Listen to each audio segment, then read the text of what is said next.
about the discovery you made, or how you came to it, the test for pancreatic cancer? You were only 15 at the time. How old are you now? So currently I'm 17 and I'm a junior in high school, and I created a new way to detect pancreatic, ovarian, and lung cancer that costs 3 cents and takes 5 minutes to run. This makes it 168 times faster, over 26,000 times less expensive, and over 400 times more sensitive than our current methods of detection.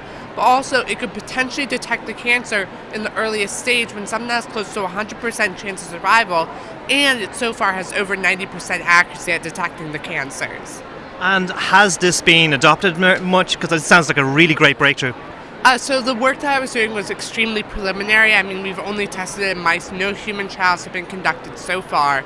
But the results are really promising and exciting. I have a provisional patent on the technology. I am in talks with several large biotech companies about getting this on the market as soon as possible. And tell me about the school you went to, because right now you're surrounded by hundreds and hundreds of kids who are, the fruit of schools that encourage them to enter science fairs. In terms of your own school and the environment for exploring science and learning new things, what was your school like? So my school was kind of reputed as the bad school in the county. I mean, lots of suspensions. Over 80% of the people there are on assisted food lunches. And so it's a really rough environment. However, I think that I was able to do science just because I was really interested in it and kept pushing to be able to do science fair. And were teachers encouraging? Was it that the teachers themselves encouraged you, or did you find it was more like the like-minded students got together themselves and pushed each other forward?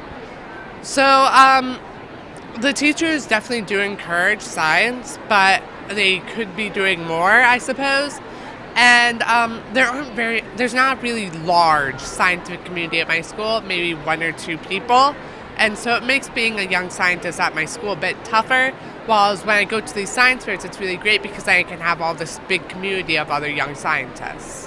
Jack, you're only 17, whole future beckons for you, university, if you want to be an entrepreneur, whatever you want to be. So what does the future look like for you, Jack?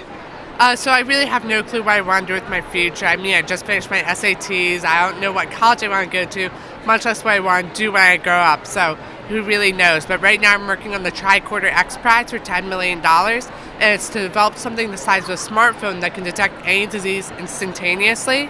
And so I have a team of all high schoolers working on this $10 million prize, so it's going to be really exciting. And what would be your advice for other kids who, love science, have ideas, want to just change the world? What would be your advice for them right now?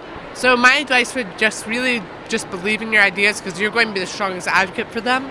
But also that really ideas don't always turn out. I mean, I was incredibly lucky to have my experiment turn out. And so just keep pushing. And I mean, I was able to find a new way to detect pancreatic cancer, and I didn't even know what a pancreas was. So just imagine what you could do. Excellent. Jack, thank you very much.